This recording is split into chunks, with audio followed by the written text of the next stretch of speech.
Hello students, welcome to Evergreen Commerce classes. In this video we are going to discuss the advantages of the cooperative society.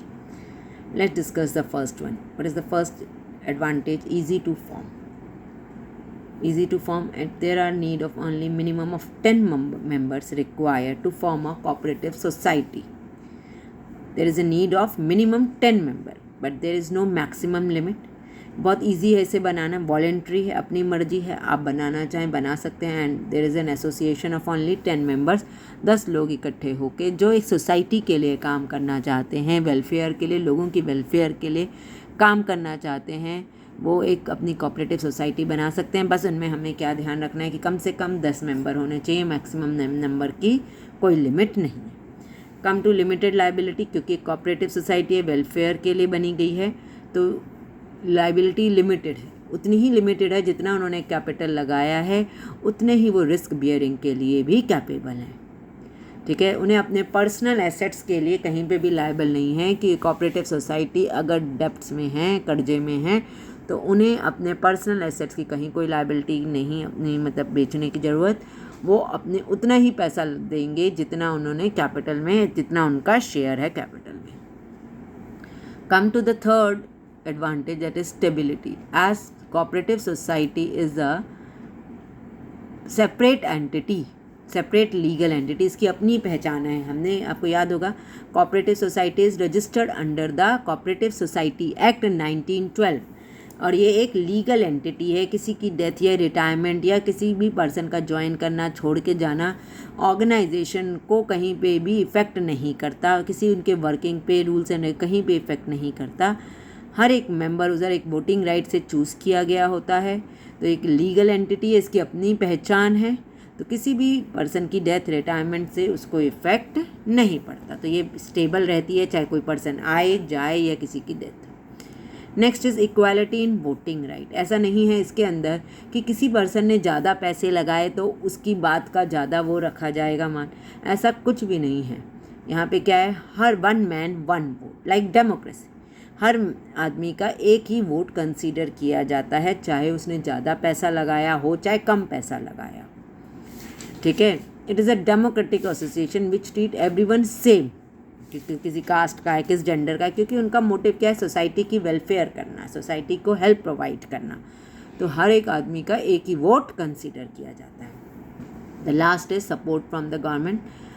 Government का भी support मिलता है cooperative society को. When your cooperative society is registered, क्योंकि आपने किसके लिए बनाया है, benefit of poor and weaker section, तो गवर्नमेंट भी बहुत तरीके से हेल्प करने देते हैं. कई बार वो आपको टैक्स रिबेट दे देते हैं. अगर आपने कोई कोऑपरेटिव सोसाइटी ऐसे एरिया में, तो कई बार वो आपको किस टाइप की कंसेशन, भैया electricity free, water bill free या सब्सिडीज़ प्रोवाइड कर देते हैं, रेट ऑफ इंटरेस्ट आपका सस्ता कर देते हैं. तो गवर्नमेंट भी कोऑपरेटिव सोसाइटी की बहुत हेल्प करती है, as its main aim is to welfare the society. ठीक है, तो जैसे ही आपकी कोऑपरेटिव सोसाइटी रजिस्टर्ड होती है तो गवर्नमेंट भी आपकी पूरी हेल्प प्रोवाइड करती है. तो these are the 5 advantages of the cooperative society. ठीक है, तो इसमें हमारा मेन जो है, आपको ध्यान क्या रखना है, कितने मेंबर्स की ज़रूरत होती है, मिनिमम 10 मेंबर होने चाहिए, और मैक्सिमम कोई लिमिट नहीं है. लाइबिलिटी जो है लिमिटेड है एक्सटेंट ऑफ कैपिटल के through. Stability, separate legal entity है, किसी की डेथ, रिटायरमेंट, एडमिशन से कुछ इफेक्ट नहीं पड़ता.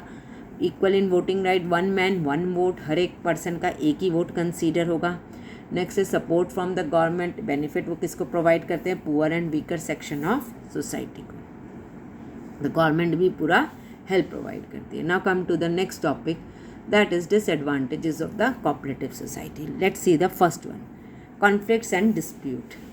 ठीक है, कहते हैं कॉन्फ्लिक्ट्स एंड डिस्प्यूट्स कैसे अराइज हो जाते हैं. As a members of the cooperative society, सब अपनी सोसाइटी की मतलब एक वेलफेयर के लिए काम करना चाहते हैं लोगों की, लेकिन सबका ओपिनियन, काम करने के तरीके अलग होते हैं. वैसे भी कहते हैं जहाँ ज़्यादा मेंबर होते हैं तो कहीं ना कहीं कॉन्फ्लिक्ट्स अराइज हो जाते हैं. अब सबका सर्विस मोटिव करने का तरीका अलग होता है. कोई इसी सर्विस मोटिव में अपना पर्सनल मोटिव भी देख रहा होता है, which result in conflicts opinion. तो इनको लगता है भाई अपना पर्सनल मोटिव हल कर रहा है, ठीक है, पर्सनल गेन लेना चाह रहा है, तो कहीं ना कहीं इन लोगों के बीच में कॉन्फ्लिक्ट्स और डिस्प्यूट अराइज होने के चांसेस बने रहते हैं. Third is lack of privacy. As it is registered and the government is also interfere in it, कि गवर्नमेंट भी हेल्प प्रोवाइड कर रही है, तो ये कॉन्फिडेंशियल रिपोर्ट रखना बहुत ही ज़्यादा मुश्किल हो जाता है, सब कुछ डिस्क्लोज़ हो जाता है। एंड इसी डिस्क्लोज़ की वजह से कोऑपरेटिव सोसाइटी कई बार प्रॉपर डिसीजन नहीं ले पाती है। Difficult to earn operations of business, और डे टू डे के ऑपरेशंस के लिए भी कई बार अपने प्रॉपरली पैसे अरेंज नहीं कर पाती, डिस्क्लोज़ कर देती है, तो कई बार ये इट इज़ डिफ़िकल्ट हो जाता है कि वो ढंग से अपने कोऑपरेटिव सोसाइटी का काम चला सके। Next is lack of efficiency. अब कोऑपरेटिव सोसाइटी है, लोगों ने अपने ही मोटिव वॉलंटरी है लोगों की हेल्प करने के लिए, तो उनके पास क्या होता है, प्रॉपर मैनेजरियल स्किल नहीं होते, स्किल्ड पर्सन नहीं होते जो उनको ये गाइड कर सकें कैसे इस ऑर्गेनाइजेशन को, कैसे लोगों की हेल्प को हम ग्रो कर इस ऑर्गेनाइजेशन के थ्रू लोगों की हेल्प कर सकें, क्योंकि सफिशेंट फंड्स नहीं हैं और कोई भी पर्सन जो होते हैं वो बिना पैसों के लिए स्किल्ड पर्सन काम करने को, एक्सपीरियंस मेंबर काम करने को तैयार नहीं होते, जिसके कारण ऑर्गेनाइजेशन प्रॉपरली ग्रो नहीं कर पाती, वो प्रॉपरली हैंडल नहीं हो पाती है। नेक्स्ट इज़ गवर्नमेंट कंट्रोल, क्योंकि गवर्नमेंट पूरा सपोर्ट कर रही है, तो कोऑपरेटिव सोसाइटी जो होती है उसमें गवर्नमेंट का इंटरफेरेंस बहुत हो जाता है। रूल्स एंड रेगुलेशन गवर्नमेंट के अकाउंट्स में, उनके अकाउंट्स को ऑडिट करने में, प्रॉफिट में, फ्रीडम, तो काम ईजिली नहीं हो पाता है फ्रीडम से, अपने खुशी से, मतलब वो अपने डे टू डे एक्टिविटीज़ भी नहीं कर पाते हैं, क्योंकि गवर्नमेंट का इंटरफेरेंस कोऑपरेटिव सोसाइटी में बहुत ज़्यादा इंक्रीज़ हो जाता है। The last one is limited resources, क्योंकि इसमें लोगों ने एक ये वॉलेंट्री एसोसिएशन है, लोगों के पास ऐसा कोई वो नहीं है कि इतना पैसा लगाना है, सब थोड़ा थोड़ा पैसा लगाते, तो कैपिटल जो होती है कोऑपरेटिव सोसाइटी की बहुत ही लिमिटेड रहती है, ठीक है, क्योंकि किसी ने भी मतलब एक प्रॉपरली पैसा इन्वेस्ट नहीं किया इस ऑर्गेनाइजेशन को, सब ने अपना थोड़ा थोड़ा पैसा लगा के इस ऑर्गेनाइजेशन को एक हेल्प करने के मोटिव से स्टार्ट किया है, which is difficult to provide at an early, it is difficult for the welfare of society and therefore profit motive हो नहीं सकता, तो resources limited होने के कारण cooperative society को grow करने में, पैसा अरेंज करने में, लोगों की हेल्प करने में एक डिफ़िकल्टी फील होती है due to the limited resources and the limited capital. These are the 5 limitations. conflicts and dispute, लोगों के opinions अलग अलग होने के conflicts dispute हो जाते हैं। lack of privacy, क्योंकि ये गवर्नमेंट को सब कुछ डिस्क्लोज़ होता है इनके डे टू डे ऑपरेशंस, तो काम करने में यहाँ पे भी दिक्कत आ जाती है कि भैया सब कुछ डिस्क्लोज़ है, कॉन्फिडेंशियल कुछ भी नहीं है। लैक ऑफ एफिशिएंसी, क्योंकि प्रॉपर मैनेजरियल स्किल, पैसा है नहीं कि लोग प्रॉपरली कोई भी हम एफिशिएंट मेंबर अपॉइंट कर सकें, proper management skilled person appoint कर सकें, तो एफिशिएंसी के कारण ऑर्गेनाइजेशन ग्रो नहीं हो पाती। गवर्नमेंट का बहुत ज़्यादा इंटरफेरेंस रहता है कि डे टू डे ऑपरेशंस में करने में भी डिफ़िकल्टी होती है। लिमिटेड रिसोर्सेज, कैपिटल होती नहीं इन लोगों के पास, क्योंकि ये एक वॉलंटरी एसोसिएशन है जो लोगों ने हेल्पिंग के उससे तैयार की है, तो अर्ली स्टेजेस में प्रॉफिट मोटिव कहीं हो नहीं पाता, ऑर्गेनाइजेशन को भी ग्रोथ करने में, सर्वाइव करने में प्रॉब्लम होती है। Please like, share and subscribe the video.